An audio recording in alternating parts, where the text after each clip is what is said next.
Retomando o intervalo da nossa sessão da manhã, do dia 23, vou dar continuidade aos nossos processos para julgamento. Na pauta, o item 4 da pauta, C. Alves Consultoria e Serviço de Engenharia, sobre o processo também da doutora Mara. Então, com a palavra, doutora Mara, por favor. Eu só queria pedir a Tainá para não me excluir, né? Eu estou tentando entrar em outro micro, mas eu não vou ficar com duas telas, não. É só por um segundinho enquanto eu tento ajustar aqui, tá? Doutora Mara, por favor, fique à vontade. Bom, eu vou poupá-los da leitura desse relatório e vou direto para o voto, porque trata-se de uma intempestividade. Então, aí eu já vou ler o voto de uma vez, para a gente não ter que ficar perdendo tempo com o relatório. Consta do processo, nas folhas 784 e 785, que o aviso postal foi entregue no dia 2/10/2015, sexta-feira. E na folha 917, consta a data da postagem do SEDEX, enviado ao CAC Rio, Barra de Tijuca, como 4/11/2015. Daí eu estou lendo só para vocês quiserem conferir, tá? O que também foi confirmado pela unidade da URFB com o seguinte despacho de encaminhamento, né? Aí a unidade confirmou essas datas. Não consta no recurso voluntário nenhuma alegação a respeito da tempestividade do recurso. E não é sabido que nas datas de início ao final do prazo ocorreu algum feriado ou não funcionamento da unidade da RFB que impedisse o recebimento do documento postal. Sendo assim, conforme preconiza o PAF, né, os prazos, artigo 5º a respeito dos prazos aí, logo iniciando-se a contagem da segunda-feira, dia 5, o prazo expiraria dia 3, terça. E pela data do recebimento postal, tem-se que a intempestividade do recurso. Aí, tá claro que o recurso é intempestivo, né? E, pelo amor ao debate, mesmo que restasse tempestivo, eu adentrei um pouco no mérito, só para mostrar que, mesmo que fosse tempestivo, o contribuinte não trouxe elementos novos que sustentassem sua tese. A fiscalização foi efetuada pelo confronto entre as informações prestadas pela recorrente e seus tomadores de serviço, o que restou configurada a diferença apurada. A recorrente apresenta apenas suas notas fiscais que já constavam no processo e foram analisadas pela fiscalização. Então, mesmo que fosse tempestivo, não caberia uma análise maior, porque ela não traz nada novo, nenhum documento novo que embasasse as suas alegações. Então, pelo exposto, não conheço o recurso voluntário por intempestivo. É o voto. Colocar em discussão, alguém gostaria de fazer alguma colocação? Pois não, doutor João Paulo com a palavra. Conselheira Mara, só um esclarecimento. Eu sei que muitas vezes se requer, né, de uma forma até de um formalismo, do meu ponto de vista, um pouco exacerbado, de ter um tópico específico da tempestividade, mesmo falando no corpo da defesa, do recurso sobre a mesma. Eu questiono só o seguinte: foi em outubro de 2015, né? Em outubro de 2015, talvez possa ter alguma questão aqui que esteja fugindo, só para a gente se ater se vai ser não conhecido mesmo. Tem Nossa Senhora Aparecida, que é feriado nacional, né? Tem Dia dos Professores também como feriado nacional, e tem 2 feriados estaduais, que aí eu não saberia dizer em relação ao funcionamento do órgão, até porque são feriados estaduais, se funcionou ou não. Talvez o próprio presidente e o Carlos possam falar, mas pelo que eu estou vendo, tem no Rio Dia do Comerciário e Dia do Servidor Público. Então, sim, nós temos 4 feriados em outubro, 2 nacionais e 2 de cunho estadual. E eu não sei dizer se, de fato, uma questão, assim, apenas, né, processual, de fato mesmo, se teria, né, essa questão aí de intempestividade. Seria apenas para sanear essas dúvidas, conselheiro. Porque, pelo que eu estou vendo, é um dia, né, de diferença, de fato. É por isso que eu fiz questão de conferir aí, João.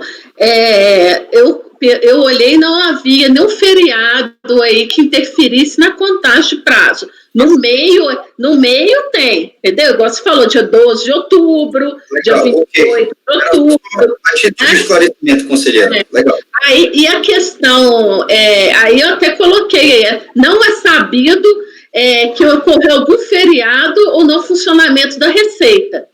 Então, assim, a questão aí, no caso aí, eu também entendo que se fosse uma coisa assim, muito atípica, caberia a ele mostrar para a gente que ele tem direito, né?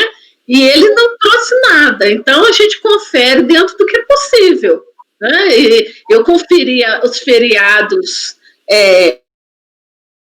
oficiais, né, o funcionamento da Receita, e não vi nenhum impedimento para o recebimento do documento. É estranho mesmo, ser um dia só. É porque em novembro aí já tem finados, né? Mas aí seria... Não, dia 2. Dia 2, não interferiria. Doutora Mara, que data foi que ele foi intimado? Dia 2/10. 2 de outubro de 2015. Está aí no começo do voto. É uma sexta-feira, só começou a contar na segunda seguinte. Okay.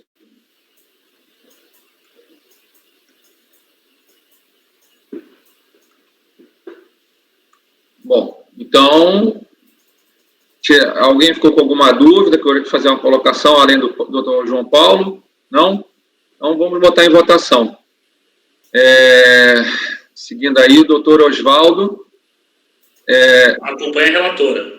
Doutor Oswaldo, só por questão de ordem, depois o doutor, por favor, vá na seu nome e coloque, o senhor ficou sem o seu nome aqui, tá? E bota 2 também, por favor. Obrigado, viu? Dando prosseguimento ao voto, então, quem vai agora? Doutor Lázaro, por favor. Como é que vota? Acompanha a relatora. Com o relator. Doutora Fernanda. Com a relatora. Doutor Carlos Pantaroli. Com a relatora. Doutor João Paulo. Com a relatora. E eu também voto com a relatora. Então, vou proclamar resolvimento já de votos e dar conhecimento ao recurso. Acho que eu não votei, né? Perdão, doutor. Perdão. Passou em branco, é por causa do nome. Essa sua imagem. Me emociona. Trocadilho horroroso, Leonardo. Eu tô falando, mas não vou dar nenhuma. Do Museu do Louvre. E passou. Passou em branco. Não, eu estou com o processo aberto aqui, eu estava dando uma olhadinha no recurso voluntário até para verificar o questionamento do conselheiro, que foi muito bem-vindo, né? E, de fato, o recurso voluntário, ele é franciscano, ele tem 3 páginas, e ele não fala nada a respeito da tempestividade. Então, eu acompanho a relatora. Agradeço a sua pesquisa e peço novamente desculpas pela situação. Então, vamos proclamar do voto e resolvem os membros do colegiado, né, por unanimidade, ainda não reconhecer do presente recurso. Doutor Oswaldo, pode falar? Na verdade, resolve os membros do colegiado, acordam os membros do colegiado não conhecer o recurso. Não reconhecer do recurso. Não dá conhecimento. Não conhecimento. Se eu falei o contrário, perdoe. Mas não conhecimento do recurso. Então, próximo item também é com a doutora Mara, né, doutora Mara? Por favor, item 6 da pauta, Escola Monteiro Lobato, limitado.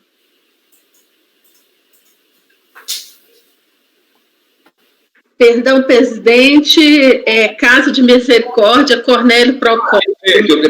Perfeito. Não, desculpa, eu pulei a pauta aqui realmente o texto é o quinto da pauta. Então, retificando.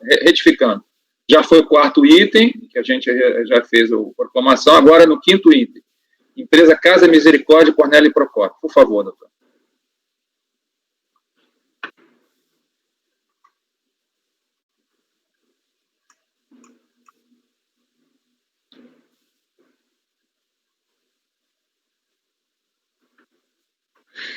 Trata de pedido de restituição protocolizado em 11/8/2008 de valores de contribuição de PIS e COFINS derivados da incidência monofásica sobre medicamentos e recolhidos por substituição tributária relativamente ao período de apuração de julho de 2003 a dezembro de 2007. Conforme detalhe arrazoado, alega o seu caráter de entidade hospitalar sem fins lucrativos que gozaria de imunidade. Vinculantes ao pretendido direito creditório, constam dos autos as seguintes declarações de compensação. Aí tem algumas decompes, a sessão de orientação e análise da Delegacia de Londrina, com base no parecer Saorte, emitiu despacho decisório indeferindo o pedido de restituição e não homologando as declarações. No parecer consta que é oportuno registrar que, em relação aos meses de 7 de 2013 a 12 de 2004, a empresa apresentou, sob o mesmo fundamento, outro pedido de restituição de PIS e COFINS, porém com valores diferentes. Tal pedido originou o outro processo. Cientificada, interessada por meio do procurador, apresentou a manifestação de conformidade, que seguir sintetizada, alega da falta de documentação, que a mesma poderia ter sido apresentada caso o físico a tivesse intimado para tal. De qualquer forma, diz que a referida documentação comprobatória encontra-se em sua sede à disposição da autoridade fiscal.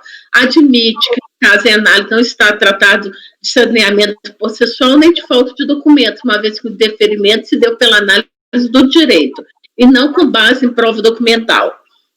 Argumenta que o regime monofásico é mecanismo semelhante à substituição tributária, posto que o citado regime não acarreta efeito tributário somente para as receitas do substituto, mas que no caso das entidades beneficentes, ao serem substituídas, seriam oneradas quanto da aquisição de insumos, cujo preço embutiria o custo tributário arcado pelo substituto.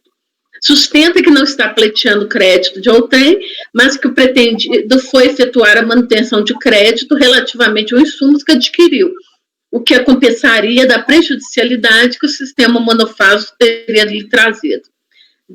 Do item da imunidade, reafirma seu caráter de entidade sem fins lucrativos, pelo que seria imune a impostos de contribuição.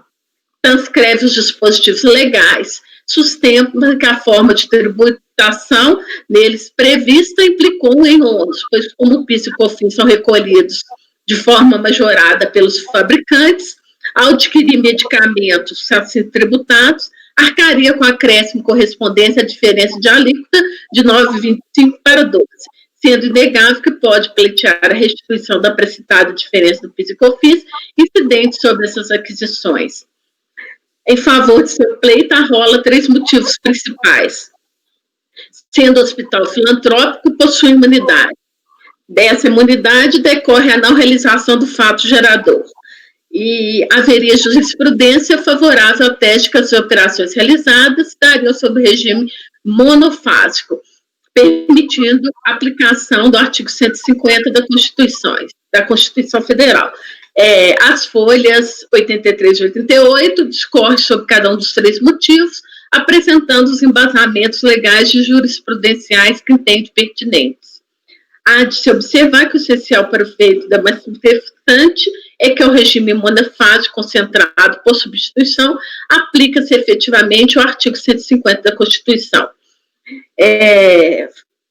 Afinal, no regime, a forma de tributação em questão foi inegavelmente atribuída a sujeito passivo, fabricante, a condição de responsável pelo pagamento de PIS e COFINS, cujo fato gerador deve ocorrer posteriormente. Repite como fato gerador em questão não ocorreu, por se tratar de entidade beneficente, é assegurada a imediata e preferencial restituição da quantia. Na sequência, sob o título do credente financiamento, do creditamento, caráter hipossuficiente das entidades de assistência social, a título argumentativo, faz a seguinte assertiva: no que permite ao crédito em questão, é importante ressalvar que as entidades beneficentes estão sendo prejudicadas em detrimento dos demais hospitais. Aí vou pular o posicionamento do físico na resposta à pergunta 68 do Perguntas e Respostas, na qual se afirmaria que os créditos apurados com base na regra geral, acumulados em virtude de vendas efetuadas com suspensão isenção, alíquota zero ou não incidência, seriam passíveis de acreditamento. Agrega que para as entidades imunes, tal acreditamento não mais refletiria que a aplicação na íntegra da imunidade do artigo 150. Do efeito suspensivo, advoga que a presente manifestação se determina o efeito suspensivo. Aí, vou pular, a impugnação foi julgada pela DRJ Curitiba, que fala que a incidência monofásica não implica restituição às entidades que adquiram tais produtos. Haja vista que a isenção de que gozam aludidas entidades, quando cumpridos os requisitos legais, contempla unicamente as suas próprias receitas. Regularmente cientificada, a empresa apresentou recurso voluntário, onde alega, resumidamente, que a falta de documentação, a autoridade fiscal alude que não foram juntados documentos comprobatórios, apresentando somente uma planilha, ocorre que a IN 900 determina que os documentos sejam apresentados após a intimação e a empresa não foi intimada a apresentar os documentos. O sistema monofásico acarreta efeitos tributários para as entidades beneficentes ao adquirir insumos que possuem embutidos no preço o custo tributário. Entidade imune, de acordo com o artigo 195 da Constituição, e a forma de arrecadação das contribuições significa que os hospitais arcam com acréscimo na diferença de alíquota. As entidades beneficentes hospitalares estão sendo prejudicadas em detrimento dos demais hospitais, o caráter hipossuficiente não deveria permitir tal discrepância.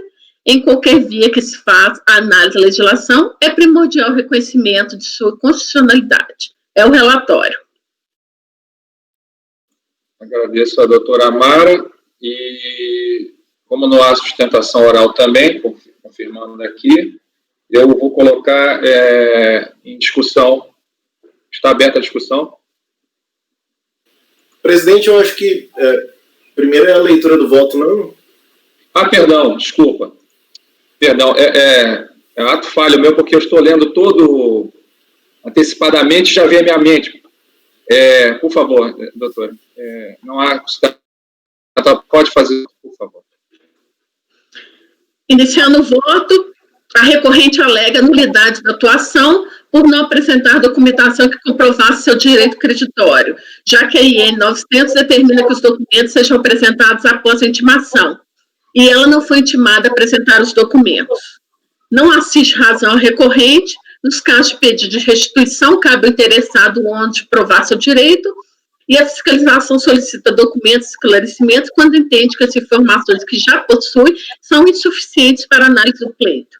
Na situação concreta, não houve análise de documentos, já que preliminarmente foi descartado o direito ao pedido, por não ser possível o creditamento dos casos de tributação monofásica.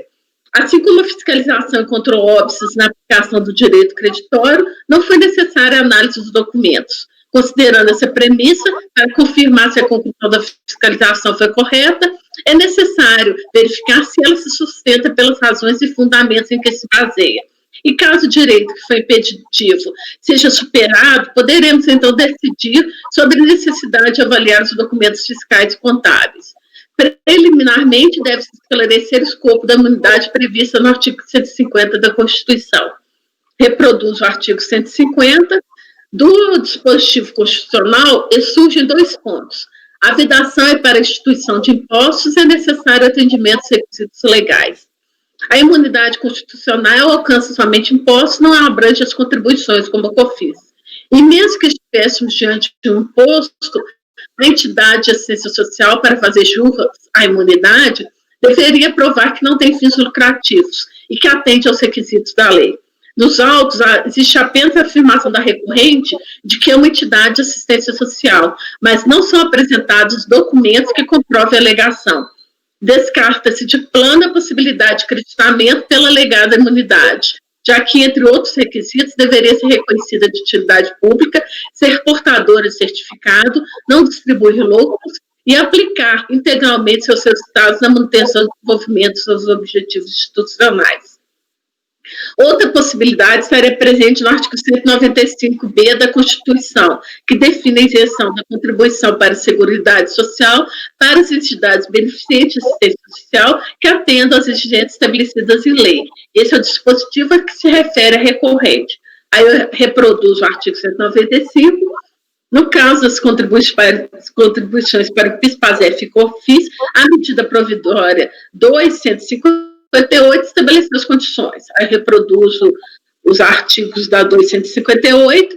Assim é que, no caso da isenção da COFINS, as entidades de assistência social deveriam cumprir o disposto no artigo 55 da Lei 8.112.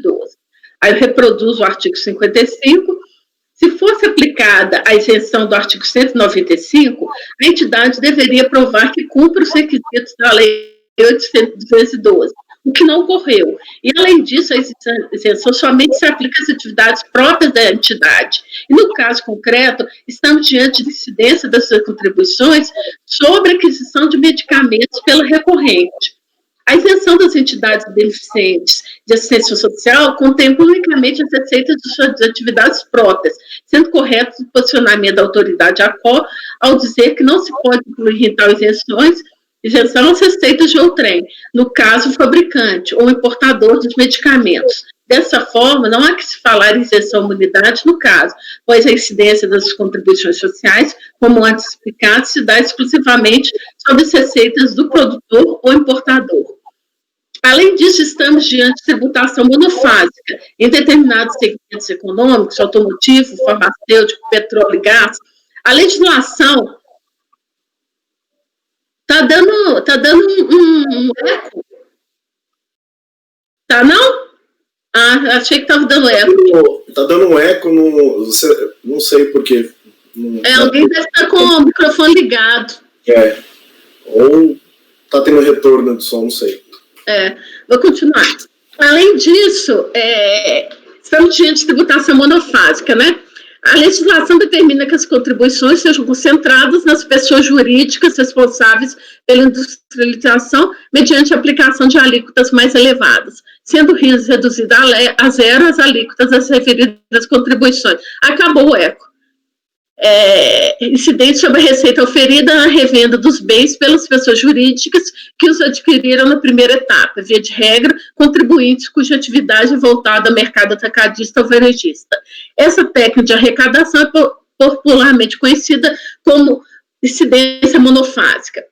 Tal técnica, nos termos do que dispõe o artigo 149, se caracteriza pela incidência de atribuição uma única vez, dentro de um ciclo de comercialização de produto, geralmente no fabricante ou no importador, oportunidade que incide com a alíquota concentrada, ou seja, disso resulta ser o fabricante ou importador o único contribuinte das mencionadas contribuições, não havendo recolhimento por substituição tributária nas aquisições da mercadoria citadas no dispositivo legal.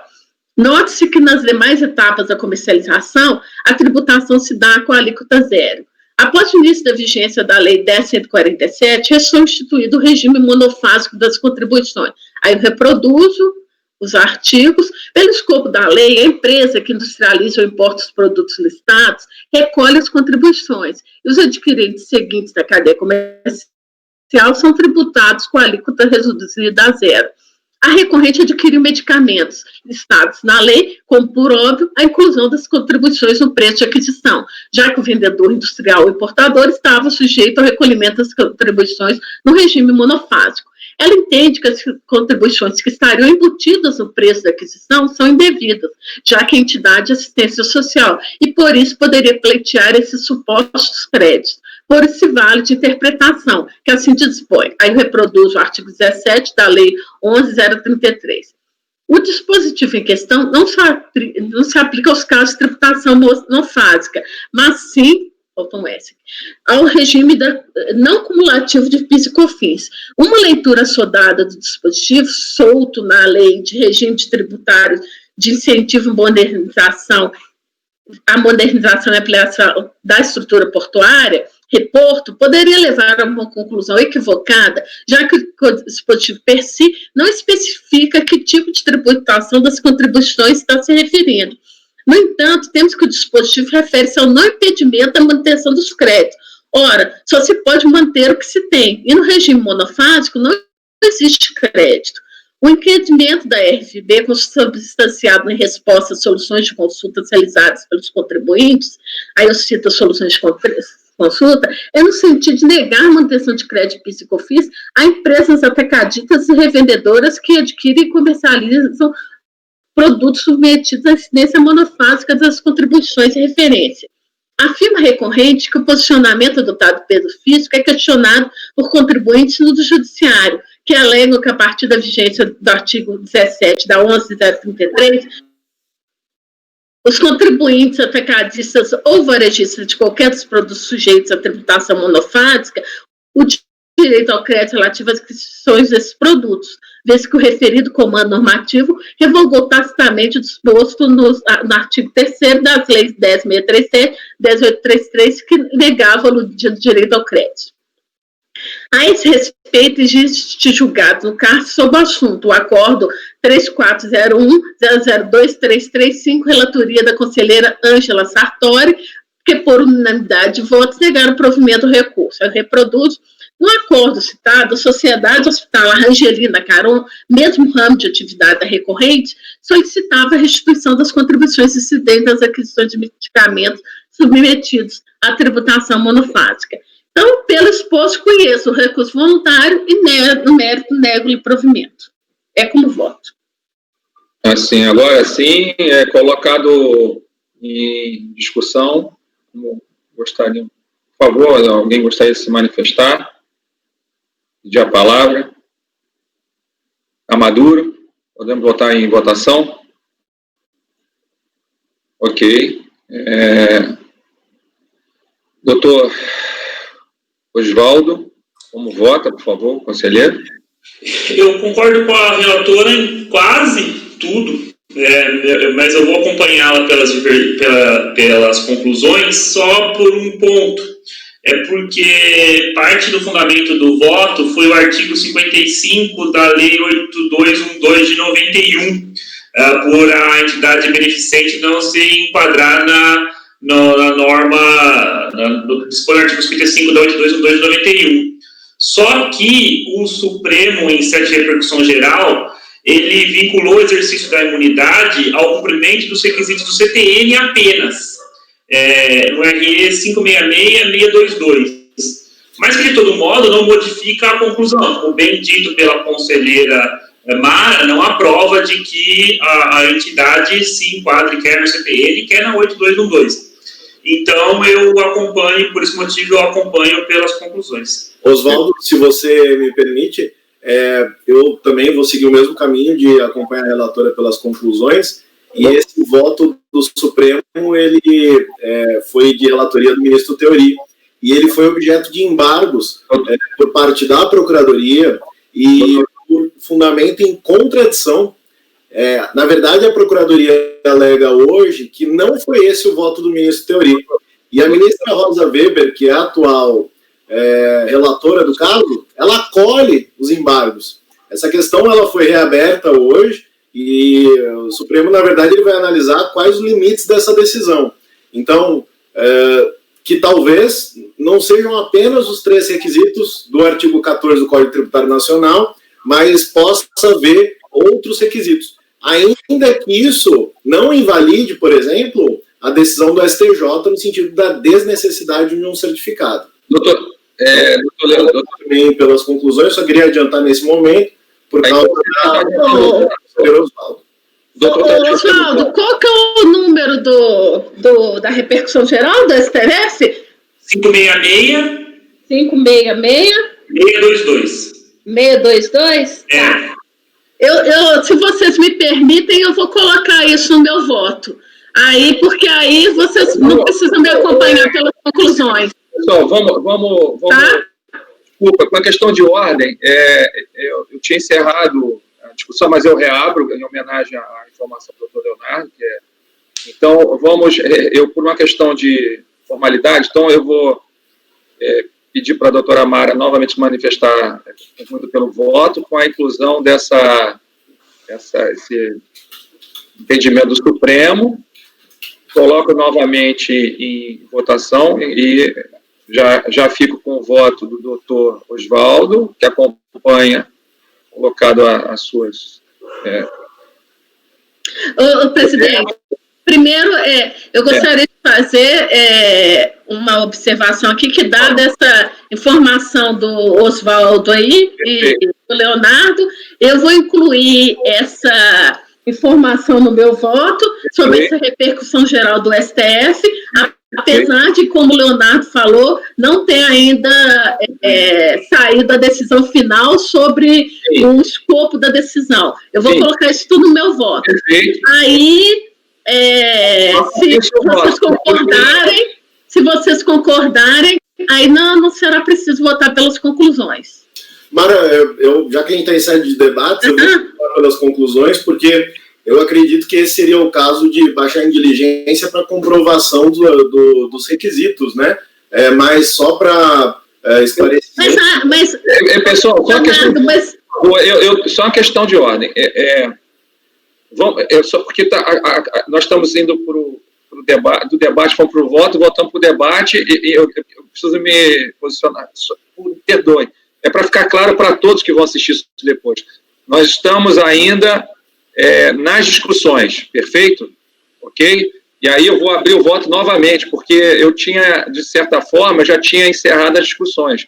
É claro que é pertinente e a gente vai permitir a colocação. Mas por uma questão de ordem da nossa sessão, então a doutora Mara está retificando o voto, conclui o voto, Não. E aí eu coloco novamente em discussão. Não? O final você está mantendo, você está incluindo no texto as argumentações do doutor Oswaldo. Foi isso ou não? Não, peraí, a gente ainda está discutindo.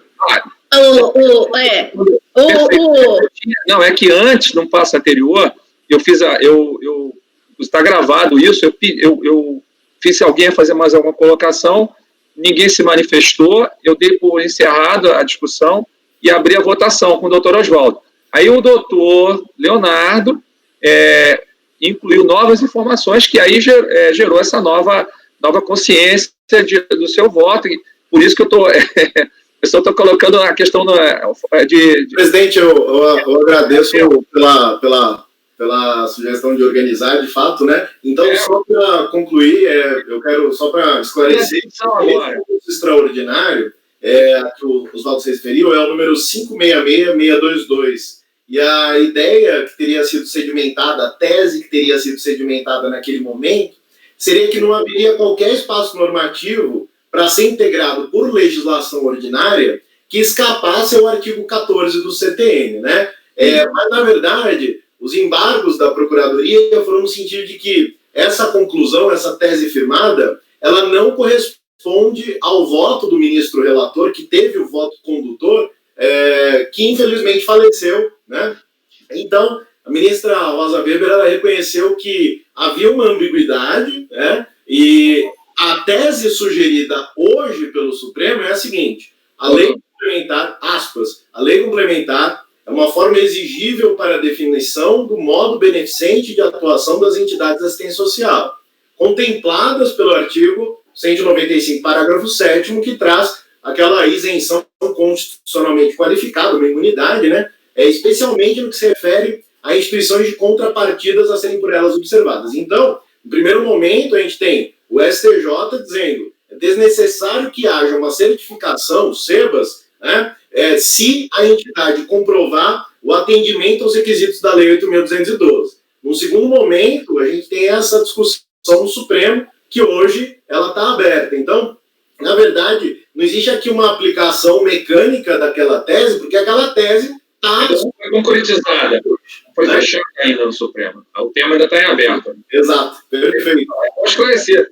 Leonardo, Ou não? Pode falar. Continuar, porque eu falei que não tinha encerrado o meu posicionamento, é porque, assim, à medida que a gente traz o voto e vai trazendo posições novas, a gente volta à discussão, né? Então, assim, eu me propus a agregar no meu voto, né, a discussão da repercussão geral do Supremo, né, e aí agora o Leonardo trouxe que ele continuaria votando pelas conclusões, porque ele acha que, no caso, que se fosse aplicar a decisão do Supremo, teria que baixar a diligência. Só que aí, Leonardo, eu gostaria de trazer também a seguinte informação, porque isso a gente está tratando de um pedido de ressarcimento, né?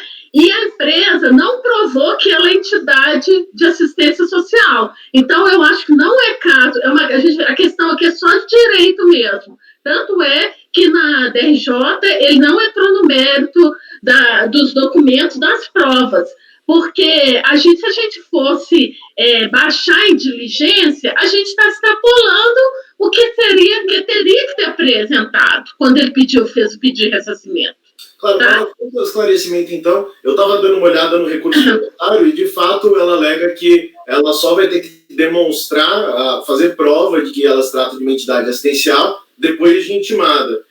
Mas aí eu concordo plenamente. Uma vez que houve o despacho decisório, se ainda assim ela ficou inerte, aí que a carência probatória opera em seu desfavor, né? Então, ao longo do processo, não houve a comprovação. Não, a primeira alegação dela, tanto na manifestação de conformidade quanto no recurso voluntário, foi que ela queria ser intimada para apresentar documentos. Ela pediu para ser intimada, mas ela não apresentou nada, entendeu? Então, eu acho que aí tem uma preclusão aí dela de apresentação desses documentos. Só para concluir, tá? Para não pontuar a discussão. A preocupação do Tom é a gente organizar, evidentemente. Eu vou continuar votando pelas conclusões, unicamente por carência probatória. Então tá. Só uma dúvida. Na discussão de vocês, discute se ela aprovou ou não que a entidade é beneficente. Tudo bem. E no caso de ter comprovado, vocês são então a favor delas ter direito à restituição de créditos embutidos no preço dos medicamentos que ela adquiriu? Não, eu acho que vocês estão... Uma vez que vocês estão focando nisso, me parece que... Porque o fundamento da negativa é esse, não é? Isso. Não sabe... Exatamente. Então, pessoal, uma questão de ordem. Nós temos que a secretária precisa almoçar, ela bate ponto. Vamos suspender as discussões aqui, retomar depois do almoço e a gente conclui com as votações, pode ser? Porque temos uma questão material, tá? E a gente tem que interromper, estou sendo chamado aqui pelo CARF aqui. Mas eu acho que a gente não pode interromper a votação no meio, não. Não pode? Então, pelo regimento, não tem suspender? Não? Não, a gente tem que concluir essa. Então vamos para rápidas. Olha só, o pessoal do CARF é possível a suspensão. Só reiniciado o julgamento, e aí o julgamento fica como se tivesse acontecido na segunda sessão, né? Você vai colocar ele para de tarde, então. A gente começa tudo de novo depois do almoço. O grande problema, presidente, rapidamente, o grande problema apenas é material do ponto de vista de defesa, eventual, transparência, etc. Nós vamos ter a leitura do relatório. Olha só, o que aconteceu? Eu mesmo tinha pontuado a sessão e tinha finalizado os debates. Reabriu-se os debates de forma produtiva e as informações são pertinentes, tanto que a própria relatora está introduzindo no voto. Então, eu vou suspender a sessão para dar a hora de almoço e retomo o início, se for o caso, ela pode recolocar o voto dela. A gente abre a discussão novamente e conclui, tá bom? O Leonardo não está gravando, porque a gente pode Leonardo. Ele está gravando, tá bom, pessoal? Então,